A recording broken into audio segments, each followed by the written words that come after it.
Welcome, teacher friend. I'm Lori. And I'm Melissa. We are two literacy educators in Baltimore. We want the best for all kids, and we know you do too. Our district recently adopted a new literacy curriculum, which meant a lot of change for everyone. Lori and I can't wait to keep learning about literacy with you today.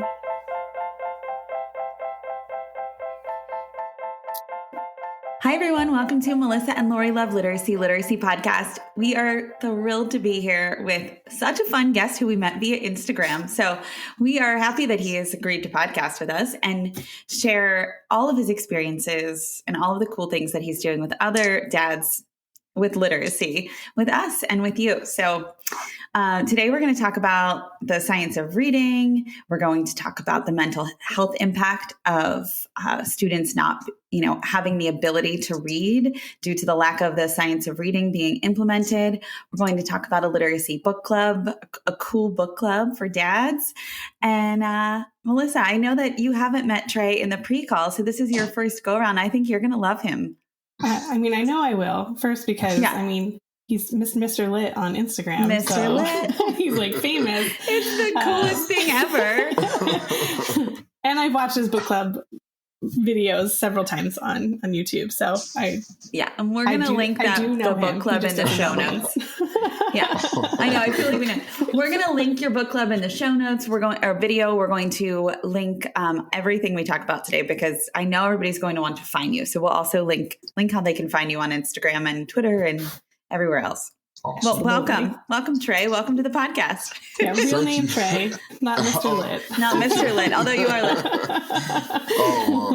Thank you, Lori and Melissa, for having me, on your Love Literacy podcast. Thankful to be here to share some insight to what I do, but also, learn from you as we're speaking through our conversation. Yeah. I think it's so special what you do because you're not like a trained literacy teacher. You have come to find literacy through an alternative route. Would you tell us a little bit about that? So, my background as an educator comes from my parents. My two parents are educators, combined, I think, 60 years within the education, profession. My mother, she's pushed reading, right? But at the same time, I sort of like backed off from that. I struggled as a kid, even though I was gifted in that labeling world back then, but I struggled with reading and writing in certain aspects of my K through 12 schooling. Fast forward to when I have a son, in my almost 8th year at that time as an educator, school counselor, and I just realized how much children were struggling with reading and writing. And I always remember my mom's strong story about you have to learn how to read. We did get, locked down. I don't want to say that, but from the pandemic. And I realized how much my son was struggling. So I already had created Mr. Lit, the character, just to bring some joy to literacy, make it lit, as the kids would say now, right? But then I learned more I heard about the science of reading, and I was Googling and following different pages on Facebook, and I found Faith Bukowski's High Five Literacy and Academic Coaching. So from there, I actually reached out to her. We spoke and we're talking about some other initiatives. And I also said, well, my son is, struggling right now. I learned that from being home in the pandemic. Can you just tell me what I should do for him? From that point forward, she actually tutored him. I contracted with her to get in touch. I got to get this. But from that experience, I learned so much. And it just told me that this is the way all children should be taught how to read. And I, as an educator and an activist, I know it's not about just me or my family. It's about the greater good of all children, regardless of race and ethnicity, or economic status. And I just wholeheartedly believe that literacy through the science of reading should be taught in every school across the country. Yeah. Trey, I'm wondering what kinds of things did you see in your son? Like, how did you know? Because I think some parents don't even realize that their child is necessarily struggling with reading, or think like it'll get better. He's going to school. Like they'll take care of it. Like, what kinds of things did you see? It was actually two things, and I didn't know at the time that it was actually a sign of maybe the struggles, maybe dyslexia. He's never been diagnosed, but his handwriting was very challenging. At the time, he was in second grade, I believe, and when he would read things at home, I could see him struggling. I was like, this, the quote unquote sight words, right? Those words that we should know, even though they do have ways in which we can sound through them if we're taught properly. But he was struggling with those words as well. And I'm just like, this doesn't make sense as much time as he's in school. And as an educator, I know the time we spend. And I was like, that's more than enough time to get it right. He was in a private setting, small classroom. I'm like, this doesn't make sense. So it was like a light bulb. Like, I have to do something for my son. Mm-hmm. And then what next step did you take after you realized he's in school for a lot of hours? It doesn't seem as though things are getting any better. And I imagine during the pandemic, you had that window in to what was happening. So that probably was helpful. Yeah. And honestly, he is a little tech kid, which he loves technology. They were learning how to use Flipgrid at the time and, different online methods to submit work because we all were home. So I was very impressed by that. But like I said, I was Googling things and just learning about the science of reading. And, I knew it as a word then, it's just a term. I still think sometimes people throw it out there too freely, yes. But you agree. And, when I met Faith Bukowski, I just, cliche was I had faith in her because I didn't really know her. I met her online, right? And I just said, can you help me? And I said, why not? I mean, we send our children to schools every day and really don't know the training of a teacher. Just being honest, not being rude, just being factual. We even pay for private schools and don't know the training there either. So I said, let's take a chance with someone else. In about 3 or 4 sessions, she had him just growing. And it was just unbelievable. It was once a week for just 1 hour a week. But it was the right structured, education, structured literacy. And she just took her time and taught him the 44 sounds of the alphabet. I mean, it was just amazing. And I was going crazy. Like, this was like insane. I used to say all the time, like, everyone can tell you the 26 letters of the alphabet, but no one can tell you the 44 sounds, right? Adults, they always struggle, like, 44 sounds, what do you mean? And they struggle. And I said, well, there we go. And then she just started tutoring him. The rest is history. That's so good. What kind of changes did you see in your son from that? Oh, man, confidence. His confidence definitely changed dramatically. Like, when he reads things or when he speaks, he has more confidence. Or sometimes he'll see things online. He's reading through it, not just watching it. Now, it's just like, where did this come from? But it just made him a better young man at that time. Yeah. What's interesting is that I know that a lot of folks who listen are science of reading advocates or just learning about the science of reading. We have, the gamut in our listeners. And what you just described in him being able to obtain the systematic approach to reading in just a few hours isn't unheard of because it's that dedicated time. And he's a little bit older, so he was filling in like gaps. I toggle back and forth between seeing on social media the groups who are like, no, kids need a lot of time to learn, and the groups between, saying that kids don't need a ton of time. And our friends at Ebley, Nora Tabazi, who we've had on multiple times for the reading documentary, she's a big advocate of exactly what you just said, Trey. It's, a few targeted hours, anywhere from, she said to me like 9 to 12 hours. And that is enough to help and fill in gaps and get that structured piece out there. I'm curious if in the 4 hours, were you there? Can you describe what happened in those 4 hours? Yeah. So Faith, through her tutoring service, she asked the guardian, parent, grandparent, whoever the child has, to be present.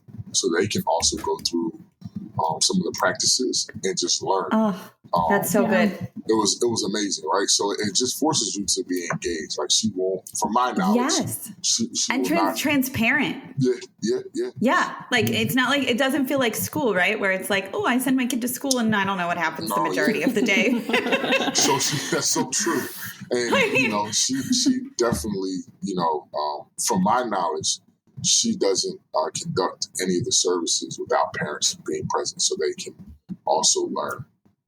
So I was learning as well. And then she gave him some assignments to do during the week, which were very simple, but she already had progressed him to get ready for that.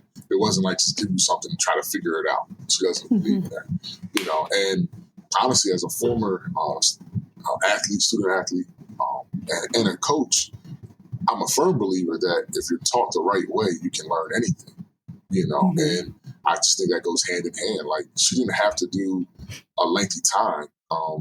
Could you become better at the skill with more time? You can.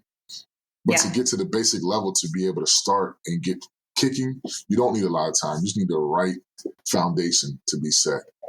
I'm going to make Melissa, this is the second time I've talked about body pump today with you. So Trey, I teach body pump, and I always say perfect practice makes perfect. If you're doing a squat wrong for 5 years, you'll never get, you never see it right. But if you do it right repeatedly, then, or, you're on the right path repeatedly, then you'll see results, and you'll be practice. To me, it's such an easy visualization for reading. So we're filling it in, we're doing it right the first time when we're practicing through, instead of all of these incorrect or misaligned, not necessarily incorrect, like a misaligned approach to addressing the issue.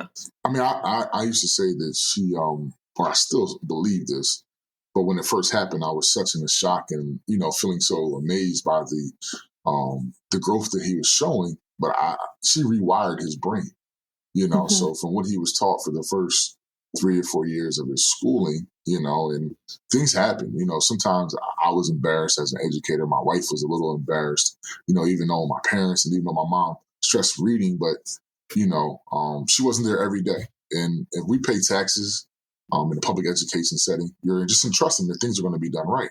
And even if you don't pay, if you pay taxes, but additionally pay for private setting, you're hoping that things are done right. And it's just what it is. But, I don't blame it all on the teacher, or I blame it on the training of the teachers are not getting. But I'm a firm believer, like I would argue this down with anyone, that if it's done correctly, with the proper, starting with the sounds and building the child up, and then, the phonemic awareness and everything that goes and such, like it's amazing. Like any parent will want to see this, happen for their child. It's just unbelievable. Yeah. Lori and I are right with you on the training. We talk about it all the time. How we didn't receive the training we needed, and same with majority of teachers. And we're not set up for success here.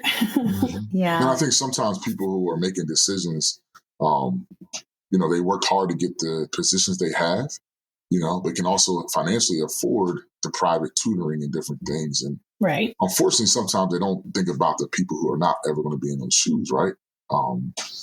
And it hurts the generation over and over and over. Yeah. Oh, it does. So, Trey, you're a school counselor. Is that right?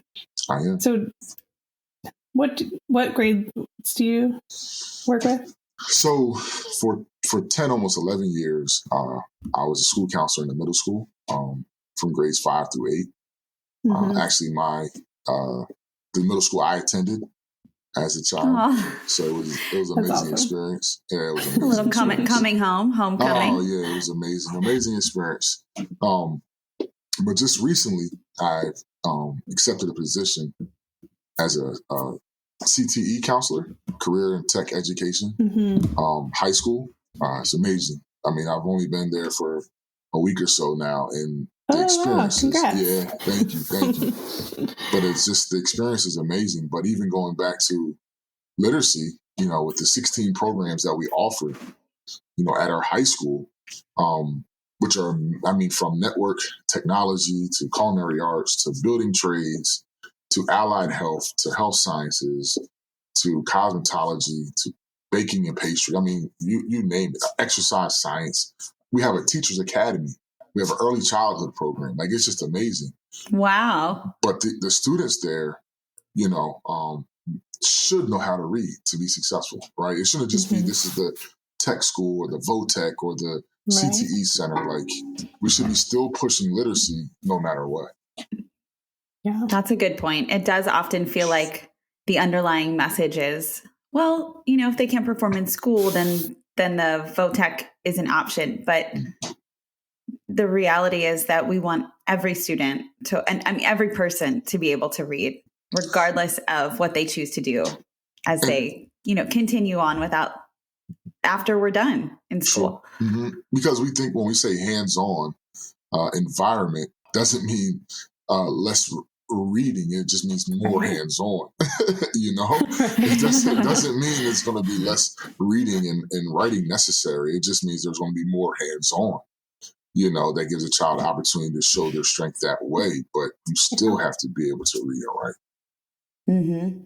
So have you had any interactions with kiddos who, you know, you might have realized that they were having behaviors because they couldn't read? And if so, would you feel comfortable sharing them with us? Yeah, I through my course of my first, 10 years, I've seen a lot of students, and looking back at it, and even over the last 2 years, even though we were in a pandemic and, virtual, hybrid, in person, but there was times where if a child came to the vice principal's office, and we're sitting there meeting with the student, I would say, "Can you read this?" And they're like, I'm struggling, and I would say to them, like, well, that's why we have to be in class, right? Because we can't read and write. But now looking back on it, I feel embarrassed sometimes saying that, because I try to pride myself in being a solution-focused individual, but I'm sending you back into a classroom where a teacher might not have the skills to teach you how to read, and I'm saying you need to be back in there, and you're not even having the opportunity to learn it. And it's no one's fault but the teaching, right? The training. We have to do better with our training practices. And there are some districts who are doing it, but we have to get better overall. Yeah. Do you think that other kids notice? I'm curious about that. Like, you obviously notice from an adult perspective, mm-hmm. but do you think that other kids in the class notice that the kid who's struggling is struggling mm-hmm. because they're unable to read or something of the sort? They're avoiding that? By all means, the easiest way, it's twofold, right?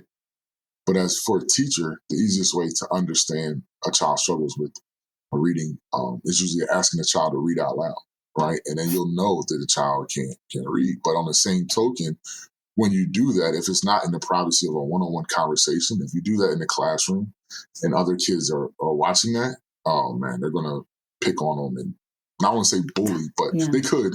But the child feels embarrassed. I know there was times when I was a kid, when it was time to read the story out loud, I put my head down, I would act like I was sleeping. I did all that, the avoidance, right? I felt that way, and I was a good reader in elementary school, and it still stressed me out. Exactly, right? Exactly. So think about what you're going through when you're growing, and the social and emotional aspect of a child at that time. So you were saying that from being a strong reader, Melissa, and I'm saying it from an individual who wasn't a strong reader.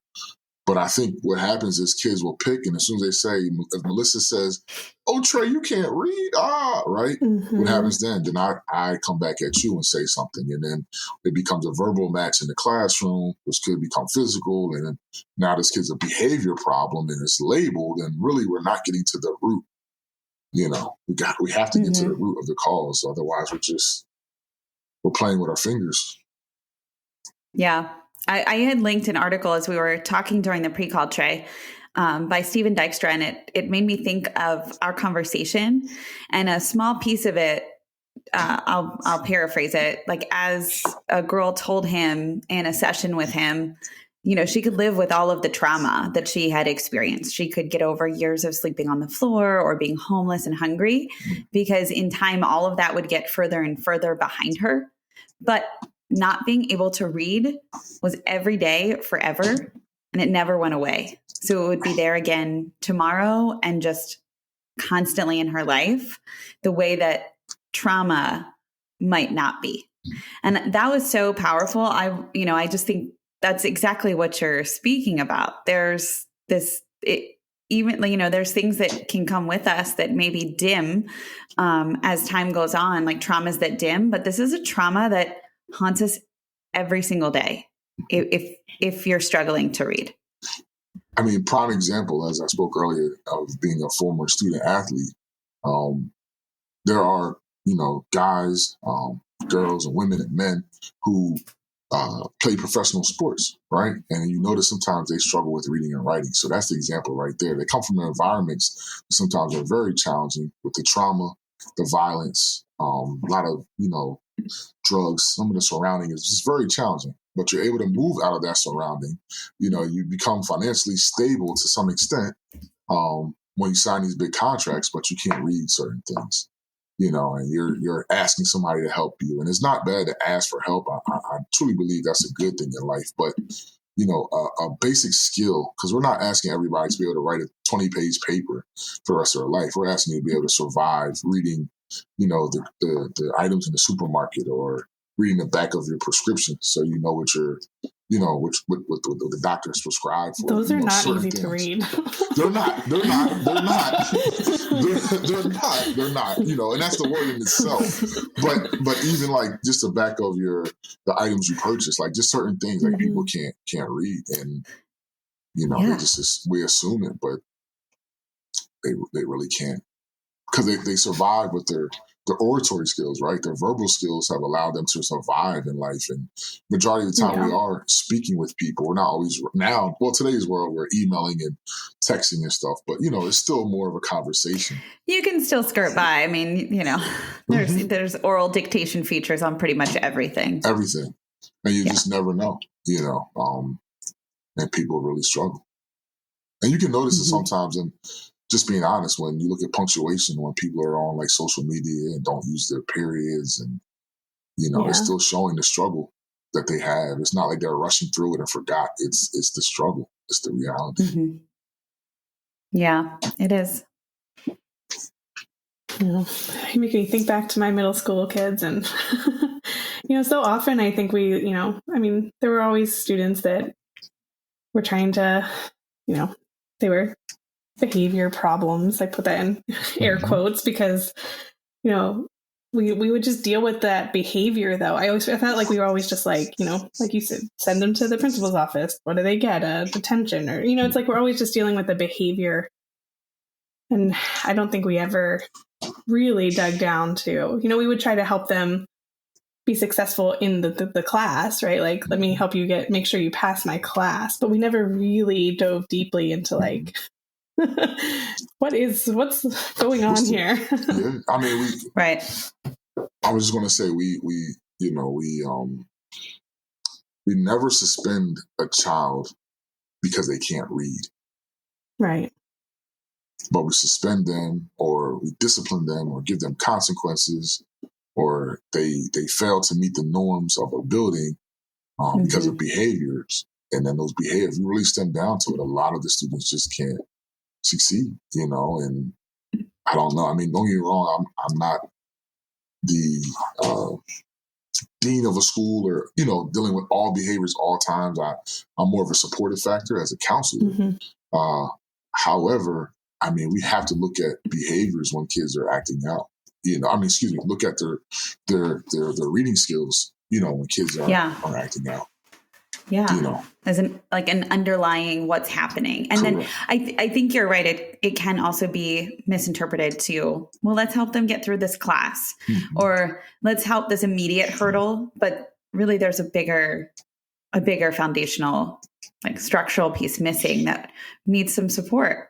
Mm-hmm. I'm curious how this kind of translates, in your opinion, Trey, to social emotional learning. Like, how is science of reading social emotional? And what do you see in your everyday practice that aligns to that?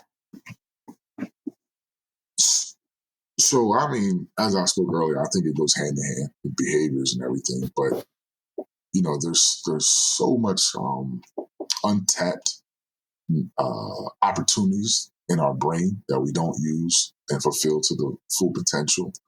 And obviously reading helps you get there. It's one of the easiest ways to do brain activities and, strengthen your mind. And, that also comes with confidence, right? If you can read certain things, there's self-help books out here that people can read and become so strong mentally with. And I'm a firm believer that you can learn stuff from YouTube and all that. But at the end of the day, when you're able to write stuff, read stuff, it's still hand in hand the best way to operate in this society that we live in. And we have to be honest. This is the American society where a lot of things are written. It's not just all pictures, right? It's not all videos. There's documentations that you have to be able to read. And if you don't know how to read, you'll fall behind. You'll fall behind. For sure. I'm wondering, was that the impetus for you starting your Lit Champs book club? I was like, can we talk about the book club yet? I know. Melissa's like, I want to talk about the book club so bad. It's just so bad. I could see it. So the book club, one thing, the barber in the book club, if anybody has watched, then there'll probably be a link to the book club in there. But the Lip Champs, the Lip Champs book club was started from a conversation I had with my barber here in Norristown, Pennsylvania, at Goodfellas Barbershop. So cool. Jock Golston. So we were talking about that. I actually wrote a children's book called Cheesesteaks and Clippers, which talks about the barbershop experience. What? So write that down. Melissa, you must have missed those posts on social media. I did. I wrote a children's book. I'm also from outside Philadelphia originally, so it's like even better for me. Me too. Yeah. So, Cheesesteaks and Clippers. I actually have a second version coming out in May, but the first one was released back in May 2020, and this one will be released May 2022. But from that experience, and we talked about reading in the barbershop, and then I was going through the process with Ernesto, my son. And we talked like more about literacy, and I said, well, listen, and I met Faith. So during that time, Faith wrote a book called If I Only Would Have Known. And in that book, it just talks about, there's the book. I got it. We both have it. Yeah. Listen, that book is so powerful. It's awesome. Yeah, I know. It is amazing. I mean, she did a tremendous job of simplifying the process to see if your child has dyslexia. Also knowing how to advocate for your child, to get the right reading process.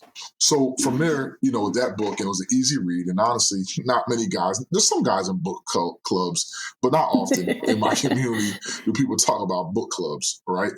Mostly it's like the women in the neighborhood trucking down to one house with bottles of wine. Right. And they're like... Correct. Right? I mean, that's my vision of it, at least. And I mean, there are some guys who have book clubs, but they're usually high-level academic achievers, right? So they're reading, but this was just something where I said, listen, this is easy. We can do it. It's only like 3 little chapters or stories, they call them in the book. So we did it like once a week. But the results were just eye-opening, right? Because there was only 2 educators in the Lip Champs, and we're both actually counselors. So we're not like trained in reading or literacy.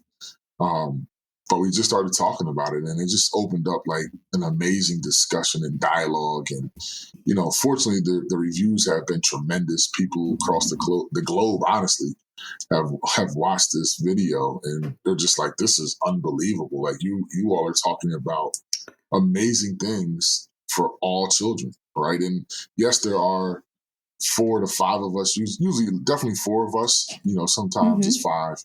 And we all are African-American men, but it wasn't just about African-American children. It was about all children deserve the right to read. We did, hone in and talk about that in certain aspects because there are some oppression and, systematic ways that are affecting those communities more. Right. However, the overall was that this is a crisis that affects everybody, no matter your race or color. I also think it was amazing to be able to watch it. I commend your bravery and, willingness to put it out there, because it was, the way that it was captured was so authentic. And that's what I think was appealing about it. It was just watching these dads have a real conversation about a book they read. And that was awesome. I loved how authentic you all were. Oh, I appreciate it. Yeah, we're just trying to, be honest. It's hard when you start learning the facts, right? And you realize that maybe yourself and your child or your children, and maybe the future of other children are not being prepared to the full potential. And it's not like pointing fingers. The only place, like we said earlier, is about the training for teachers. Mm-hmm. And it was such one of those like aha moments. And even as an educator, and they say, be careful what you say and different things. And I get that, but there's a certain point in life where you have to stand up for what you believe in, no matter your occupation, right? And, it's not like you want to lose your job or do something that will jeopardize, your sake. But when wrong is wrong, you have to be able to speak up. Yeah. Yeah. That's what, like when I read Faith's book too, I feel like I know a lot about literacy, but maybe not. But even I took away what are the questions to ask? It walks through a conversation with a pediatrician, a preschool teacher, and a librarian. And I at first was like, pediatrician, I don't even know why they're having a conversation with a pediatrician. So it's eye-opening to to know what questions to ask these people about what you're seeing in your child. And I'm just wondering what you all did. You all come into some big ahas around that too? We did, and that's the thing that I would always praise Faith about. It's because she's able to simplify. It was so easy to understand. Easy. And I think she also teaches advocacy through that story. Like you said, a lot of times, and I believe this wholeheartedly, the answer is always in the right question, right? Mm-hmm. And if you don't know what the question should be or what to ask, you're never going to get that answer. No, especially if people are not willing to tell you the truth. Well, you didn't ask me that, you asked me this. So she teaches all that in that book. And the book is, my son is in 4th grade. He can read. Will he understand the in-depth thing that an adult would? Maybe not, but he can read the book, Yes, it's very digestible. I found it illuminating because I read this book, and then Presley had her 10th checkup at the doctor, and then they're asking the questions, and one of the questions was, how are grades? And I was like, well, they're really good. We also place a big emphasis on effort. And then I was waiting for a reading question, do you struggle? And it was just on to the next question. And I thought, I bet she doesn't know the questions to ask. So I am going to purchase copies of these for my new doctor's office, because I think it's super important that every single doctor, especially because the county where they're working is a balanced literacy district that uses Readers and Writers Workshop. So lots of kids are probably struggling and they don't even know. Yeah. And that doctor probably doesn't know the question to ask. So I'm hoping that this can at least begin to illuminate, I feel like even if, it always feels like when you're an advocate or an activist, you're like, I need to do this big gesture. But to me, I was like, this is like a small gesture. I can just drop the books off and send them home with all the doctors there. That's a very small thing that hopefully will make a bigger difference. I think, and like you said, I'm the same like you, as an advocate, you want to say, let's do this big thing. And sometimes that doesn't always happen, but let's save the world. Yeah, let's save the world. Let's save the world. But to me, when we have our like back to school list and supplies, we never give anything to the parents to help support the child. We say, go get a folder, go get your pencils, go get your markers, right? But what do you give to the parents to help support their children as their children? Imagine if we sent parents home with this book. Bingo. Imagine what that would do. If you sent parents home or said, here is a recommended reading, or even if you made it mandatory, I don't know how you would do that, but you know what I mean, like stress the importance of that. And when you have your PFC meetings and, or your parent-teacher association meetings, have a book discussion on that, right? And just talk about it. And, it might bring out some hard conversations that people don't want to have, but you're going to engage the parents. And if we say, and I know I say it as a counselor, the parent is the number one supporter or the guardian for a child, we have to put them in a position where they can, be there for their child. If not, it's like you said earlier about doing the wrong exercise for 5 years. It's not going to change anything if we don't give them the tools. Yeah. And don't blame the parents, right? I mean, you illuminated that in a great example when I spoke with you in the pre-call, and you want to share it now with the basketball? Sure. Yeah, I as I mentioned earlier, I mean, I'm way beyond my student athlete years, but we all are. Don't worry. I'm way beyond. We're with you. I play on like a 40-year-old soccer team. Okay. I'm way beyond.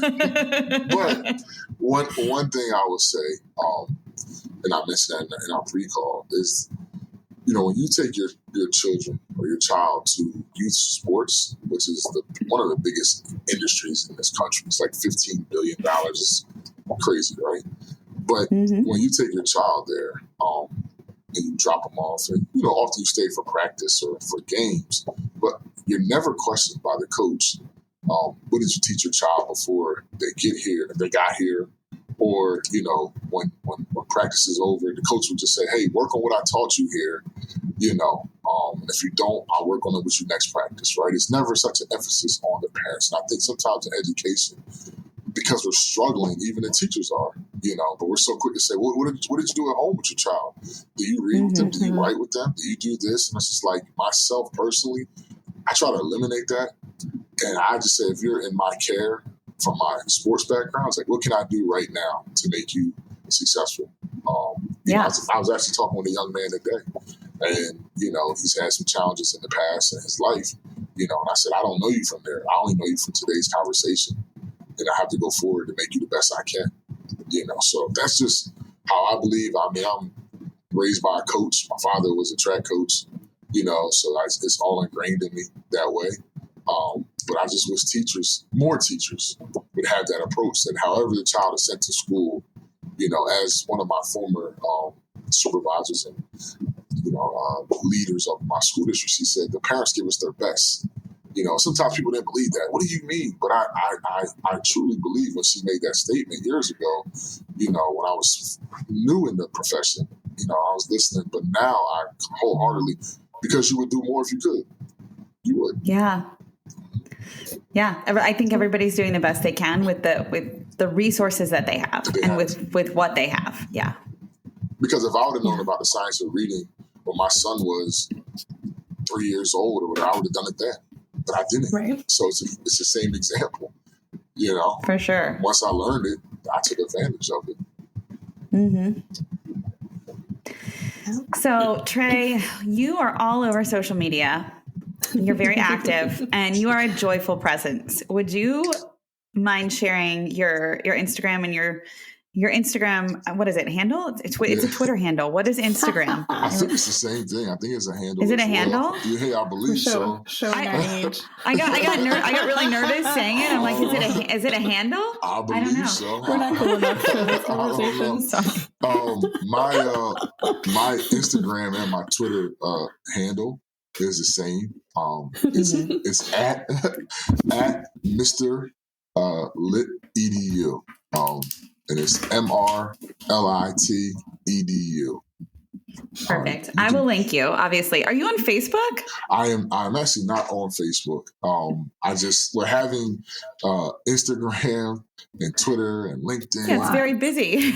I'm just like, what more can, unless they can just and they do have apps that you can just push one button, but it's just a lot. It's a lot to keep up with. Yeah. Now you have the metaverse, and you have Horizon Worlds, and I mean, it's just going to keep. So I said, where can I have a little bit of privacy? And I said, well, Facebook, you're going to go bye-bye, and I'll just keep the other two as of now. I think that's a good idea. Like, less is more and do it well. So, yeah. So I've been, I've been successful to reach people. The goal, and sometimes we say it's not about likes and followers and all that. And it truly isn't. But you do, when you put out content, you hope to get good feedback.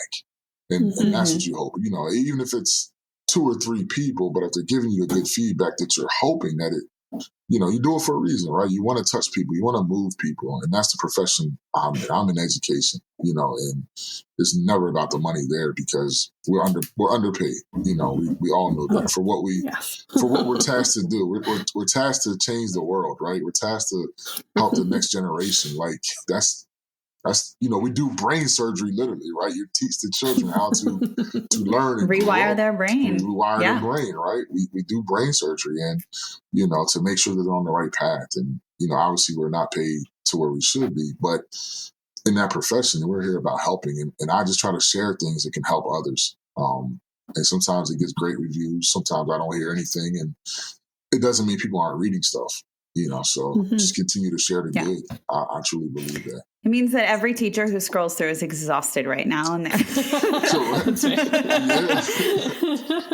happens too. You're just like, I know. I do like what you're saying. I just don't feel like commenting right now. Like all I can do is double click and we're good to go.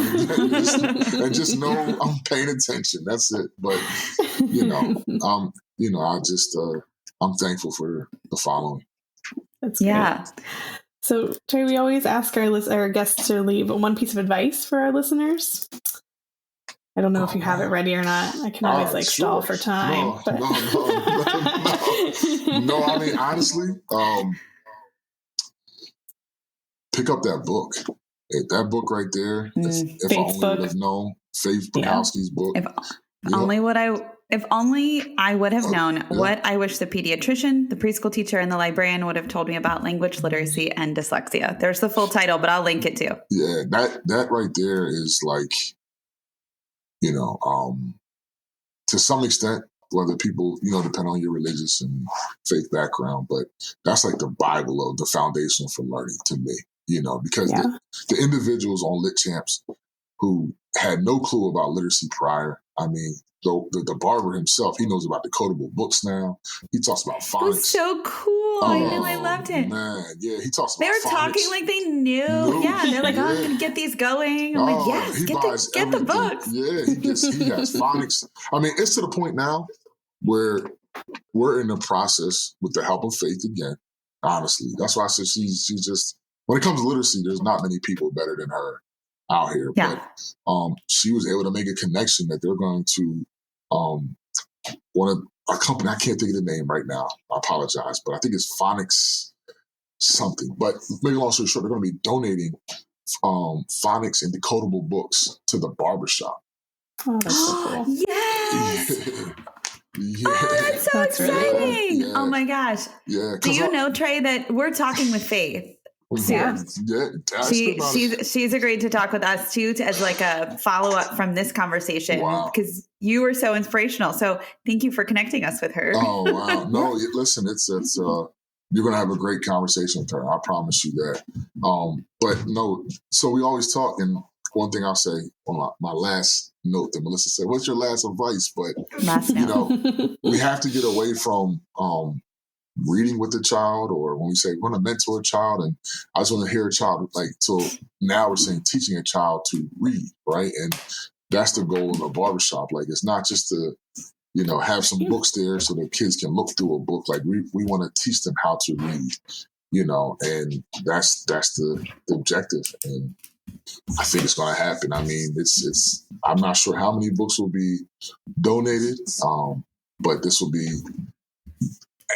in my opinion, one of the first barbershops in a predominantly Black and brown, environment that has decodable books. in the environment. I mean, there's some barbershops that already have books, so I'm not going to say we're the first to ever do that. But to have decodable books in a barbershop in communities that don't even really talk about, like, most people don't even know what decodable books are. I mean, it's it's game changing. And I've already told the barber, I said, Jock, man, get ready. You're going to be on the news and everything, man. I said, people want to come talk to you. He's like, I'm ready. So he's excited. I know. That's awesome. I'm already trying to think about ways we could get a donor's choose for him so that he could give these out to all of his clients. Man, if you can Wouldn't that be so cool? That would be cool. That would be amazing. If you can pull that off, that would be like, that'd be God sent. It's on my Post-it note. Oh, wow. I'm going to work on it. Yeah. I feel like that. I don't know how hard that is. Well, you know what? We started a podcast. We can figure that out too. I mean, that would be amazing. I think, Melissa and I are both from outside of Philadelphia. Oh, She's wow. PA. I'm Jersey. So that's a special place in our hearts. Hey, man, listen, if it means that much, please try to make it happen, because I think that would be amazing, And even if it was something where, 4 books a month that you can give out to customers. And I know that sounds, the amount of people who come in there, that sounds small, but I think about just once a week, because the potential of that is that they're going to tell somebody, you need to go get this book. So that's going to grow automatically. So, and then if you have 4 and 12, what is that, 36? Just think about how that's going to grow. And then someone else is going to say, okay, let's go to 2 books a month. 2 books a week instead of, 1 book a week. And then that's 8 books now. And it's going to happen. And then when people see it, it's just going to, it will start pouring in, and he's going to be like, I don't know what to do. I just got to take them all, It's just going to be amazing. Yeah. So, good things multiply, right? I believe that, truly. Before we hop off, I have one last question that is not, I didn't prep you for this, Trey. Oh, buddy. You wrote a book called Cheesesteaks and Clippers. What's your favorite cheesesteak place? Oh, man. So, shucks. So you're going to be like, oh, goodness. But now, ironically, I am more of a vegetarian man now. Me too. Oh, my gosh. So even though, sometimes I have my days where I slip, but I'm more of a veggie man now. But growing up as a kid here in Norristown, Pennsylvania, my favorite place was Via Venito's. It's a local pizzeria. I used to love getting cheesesteaks from there, chicken cheesesteaks. Just amazing. Loved a good chicken cheesesteak too. Yeah. I love the Philadelphia I used to. Yeah. I know. We don't have good pizza places. Oh man, growing up they were. Have you been to Tony's where they put the quote sauce on the top and the cheese is in, like, the grated cheese is in the middle? It's not even like mozzarella; it's just the grated cheese. Mozzarella, look at you. Mozzarella. No, I have not. I'm actually biased to some of the places in Philadelphia. My hometown is about 15, 20 minutes away, and I'll arguably say that our food, is probably better than some of the big names in the city. Oh, yeah. So all right. Well, argue that. I'm gonna have to take names for next time I'm up there. Okay. You will not be disappointed if you come to Norristown, Pennsylvania, and get a cheesesteak from Via Venito's pizzeria. You won't be. All right. Well, thank you. I feel like they should sponsor us here. Hey,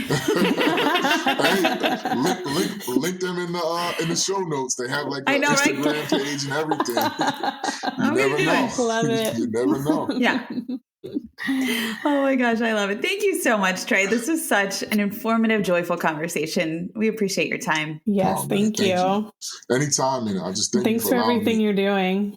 Thank you, Melissa, and just thank you both for allowing me to share my experience with the world. I'm just thankful. Yeah, thank you. Thank you for listening, literacy lovers. Remember, we have a new episode out every Friday, and we send a super helpful newsletter with follow-up content each Tuesday. Be sure to visit our website to subscribe to our newsletter and podcast. It's literacypodcast.com. And don't forget to follow us on Instagram and Twitter at Literacy Podcast. And please reach out with questions or ideas for podcast episodes. We love hearing from you. Melissa, what's our email address? Melissa and Lori at literacypodcast.com. We are so glad you're here to learn with us.